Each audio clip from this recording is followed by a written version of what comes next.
আজকের দিনটা কিন্তু খুব সুন্দর। আজকে অমাবস্যা ছিল, তো ভিডিওটা তোমাদের সামনে দিলাম একটাই কারণ জানো তো, আমার দুই দিদিভাই আজকে এসেছিল এই শ্মশানে মায়ের পুজো দিতে। আর এত সুন্দর করে শ্মশানটা সাজানো হয়েছিল, ঠাকুরের জন্য যে শাড়িটা দেবে সেটা বাড়িতে ভুল করে রেখে গেছিলো।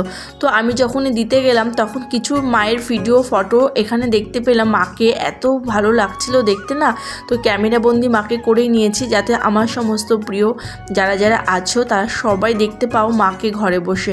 আর এই মায়ের শ্মশানে কিন্তু ভীষণ অপূর্ব সুন্দর লাগছিল মায়ের রূপ, আর চারিদিকে সাজিয়েছিল। আর সবাই না এখানে পুজো দিতে এসেছে। সকাল 10টায় একবার পুজো হয়ে যায় মায়ের, আবার কিন্তু রাতে খুব সুন্দরভাবে ভোগ দিয়ে পুজো করা হয়। শ্মশানটা বেশ থমথমা দিনে মানে থাকলেও কিন্তু আজকে শ্মশানটা খুব জমজমাট হয়ে উঠেছে, যেহেতু মায়ের আজকে বাৎসরিক পুজো, বিশেষ দিন। আর এখানে না মায়ের পুজোতে অনেকে আশেপাশে যারা থাকে আমরা সবাই পুজো দিতে যাই। তো তখন আমি মাকে এত ভালো লাগছিল দেখতে না, পুরো মাকে অত অপূর্ব সুন্দর লাগছিল। অনেক সময় মাকে সাজানো হয় গয়না দিয়ে, শাড়ি দিয়ে। তো আজকে আমি যে সময় গেলাম তখন মাকে স্নান করিয়ে কমপ্লিট করা হয়ে গেছিলো। আর আমি যেহেতু শাড়িটা দিতে গেছিলাম তাই এইভাবে ফটোটা ভিডিওগুলো তোমাদের সাথে দেওয়ার জন্য তুলে নিয়েছি। আর মায়ের অপূর্ব ভোগ হয়, কিন্তু পোলাও হয়, নয়তো রাত্রিবেলা অনেক বাড়ি নিরামিষ বিরিয়ানিও হয়, কিন্তু আজ পোলাও দিয়ে মাকে ভোগ দেওয়া হবে। আর মায়ের শ্মশানে কিন্তু একটাই মহিমা যে এখানে শ্মশানটা অপূর্ব সুন্দর। নিচে মানে যারা থাকে নিচে কাজ হয়, আর উপরে কিন্তু মায়ের পুজো হয়। আর না মাকে এখানে পুজো করার জন্য বসে গেছে, আর দেখো কি সুন্দর লাগছে দেখতে। আর আমাদের কিন্তু বিশেষ করে শ্মশানে খুব একটা পুজো দিতে আসা হয় না মায়ের এই মন্দিরে এই বিশেষ দিনটিতে, যেহেতু বাৎসরিক পুজো তাই এই দিনটাতে পুজো দিতে আসি মন্দিরে।